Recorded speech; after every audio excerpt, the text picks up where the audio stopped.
Morning. I am Dr. Balamurugan, Professor of Chemistry, NPRCOLLEGE of Engineering and Technology. Today we are going to see a new topic, phase rule. New chapter, phase rule. So this is coming under third unit, second part of the third unit. So we have already studied third unit, first chapter. Third unit, first chapter, allies. The second chapter is phase rule.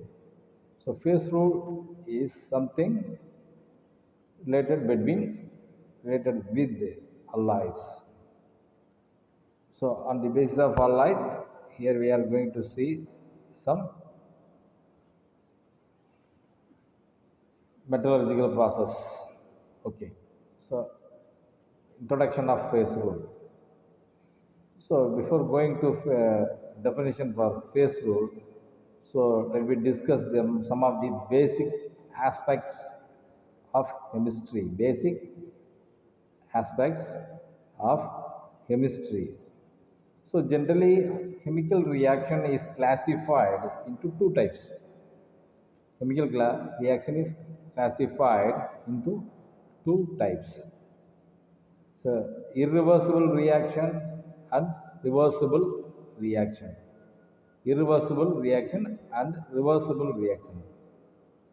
So the reaction in which the product is again converted into by reversing the conditions, physical conditions into reactant is called as irreversible reaction.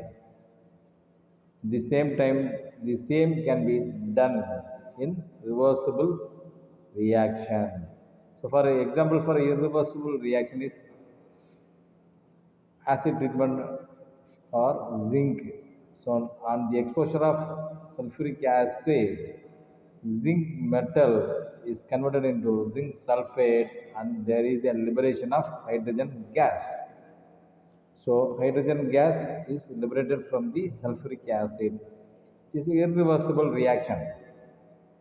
Reversible reaction. So there are two types of reversible reaction, homogeneous reversible reaction and heterogeneous reversible reaction. A reaction in which both the reactant and the product are present in the same phase, then it is called as homogeneous reversible reaction. If they are present in the different state, then it is called as heterogeneous reversible reaction. So example for homogeneous reversible reaction, manufacturing of ammonia. So nitrogen, hydrogen combines to form ammonia. So both reactants are present in the gas state. The product ammonia is gas, also gas. So there is a equilibrium exists between the formation of ammonia and dissociation of ammonia into nitrogen and hydrogen. Heterogeneous reversible reaction is calcium decomposition of calcium carbonate.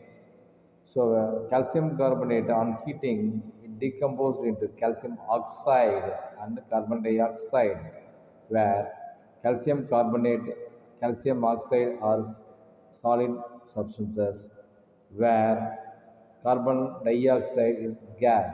So this is example for heterogeneous reversible reaction.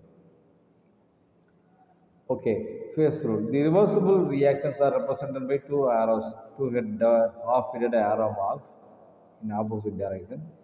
So we are very well know about this in the lower classes. So in this homogeneous reversible reaction can be studied already by law of mass action.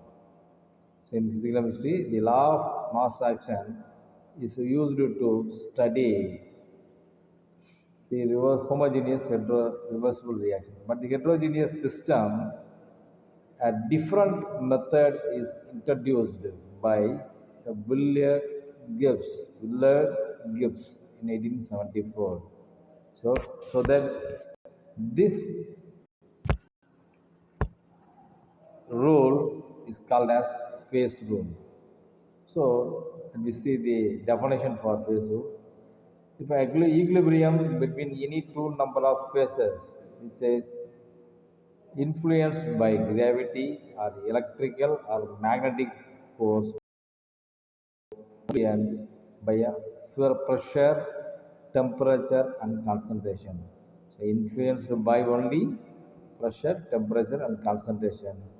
Then the number of degree of freedom of the system is related to number of components and number of phases by the following phase rule. Following phase rule. F equal to C minus P plus 2. F is degree of freedom and C is components, number of components C, and P number of phases.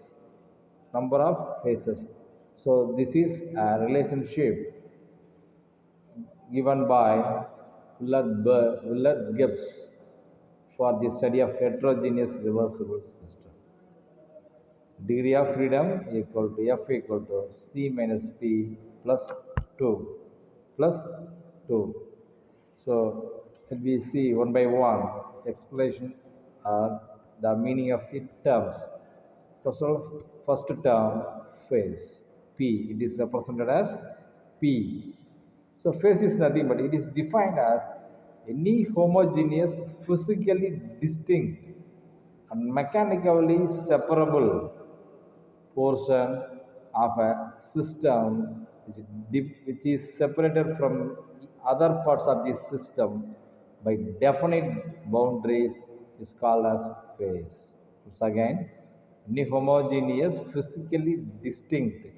It seems to be physically different and can be separated into two or more mechanically separable portions of a system and separated from other parts of the system is by a definite boundaries. You should have definite boundary is called as phase.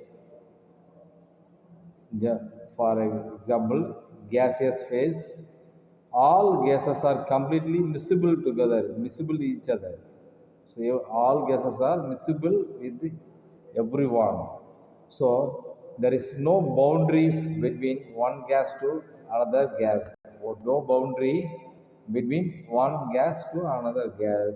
So if the reactant or product in the gas phase, so irrespective of number of reactants and product, it is called as one phase. For example, air is one of the mixture of the gases oxygen, hydrogen, nitrogen, carbon monoxide and the humidity, water vapor, and constitutes all suppose though it constituting all these gases, 4 or 5 gases mixed together, but the constituents as single phase, they refer as a single phase. Second one is liquid phase. The number of liquid phase depends on the number of the liquids present and their miscibility. So number of the liquids present and miscibility of the liquids. So if two liquids are immiscible, then they will form a separate phases and they are having separate boundaries. So separate boundaries and then separate phase, the two liquid phase and one vapor phase. Since liquid exists, vapor, so there are two liquid phase and one vapor phase. For example, benzene and water are immiscible together. Benzene and water immiscible together, while alcohol and water are miscible. So benzene and water forms two liquid phase, two liquid phase, benzene and water immiscible, two liquid phase and one vapor phase. At the same time, alcohol waters are miscible together. It forms one liquid phase and one one liquid phase and one vapor phase. And third one, solid phase. So every solid constitutes separate phase because every solid constitutes different boundaries having the shape and boundary itself. So they constitute separate phases. For example, decomposition of calcium carbonate. Calcium carbonate is decomposed into calcium oxide and carbon dioxide gas. So it involves three phases: solid calcium carbonate, solid calcium oxide, and gaseous carbon dioxide. So three phase. So let us consider fourth one, water system. Consider a water system. This is a very important system we are going to discuss in our next class. So water consisting of three phase. Ice is the solid form, water is the liquid form, steam or vapor is gas form.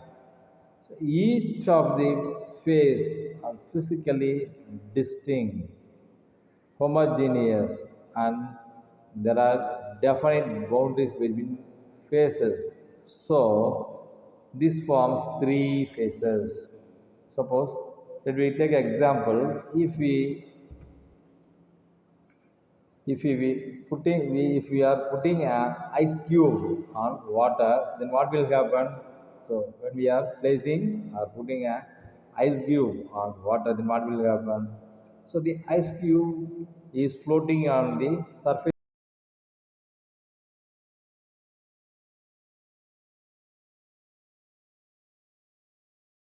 of the water is second one phase, and third phase is a vapor phase existed by this water and ice.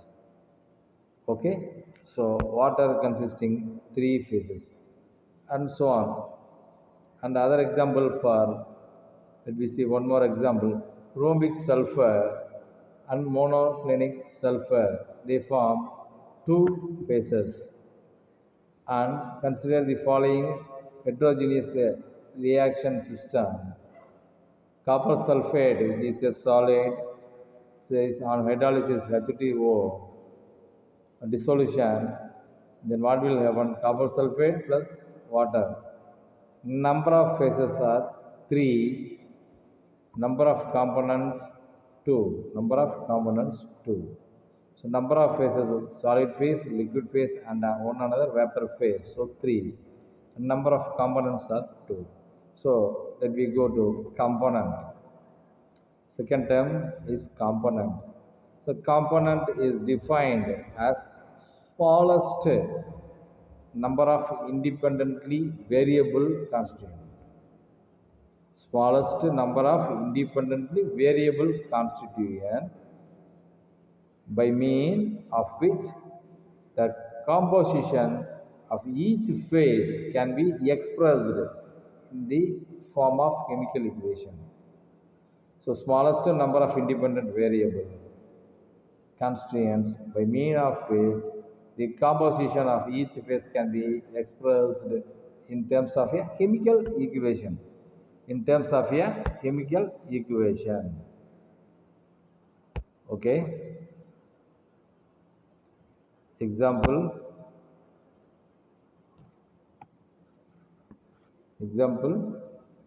sulfur exists four phases, namely rhombic, monoclinic, liquid, and vapor. But the chemical composition of sulfur is only one. So it is represented simply by the formula S. Hence, it is a one component system. And next one, thermal decomposition of calcium carbonate. On heating calcium carbonate, it is decomposed into calcium oxide and carbon dioxide. The system consists of three phases, namely solid calcium carbonate, solid calcium oxide and gas carbon dioxide, but it is a two component system. Why? Because the composition of the any of two above can be expressed in any of remaining two or three components present in here. So where calcium carbonate and calcium oxide can be written as a calcium carbonate is nothing but calcium carbonate plus 0 CaO. CaO is calcium oxide is 0 CaCO3 plus CaO, and carbon dioxide is CaCO3 minus CaO. So we need only two terms, calcium oxide and calcium carbonate, to represent the system. So it is a two component system. It is a two component system. And third one is PCl3 solid dissociated into PCl3 liquid and chlorine gas. This system has three phases, but number of component is only two. Like the above one, it is one component. Okay, and an aqueous solution of sodium chloride is a two component system because it constitutes sodium chloride water and so on. So many examples are available for explaining the component. Explaining the component. So next term is degrees of freedom. Next term is degrees of freedom. Okay, so up to now we have seen types of chemical reaction,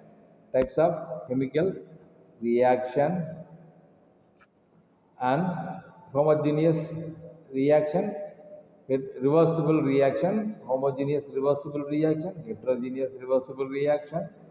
For homogeneous reversible reaction, law of mass action is used for to study homogeneous reversible reaction. For heterogeneous reaction, reversible reaction, Willard Gibbs introduced a rule, phase rule. So F equal to C minus P plus 2, where F equal to degrees of freedom, C component, P number of phases. Okay, and we have detailedly seen phase and component. In our next class, we will see detailedly degree of freedom and terms involved in phase rule.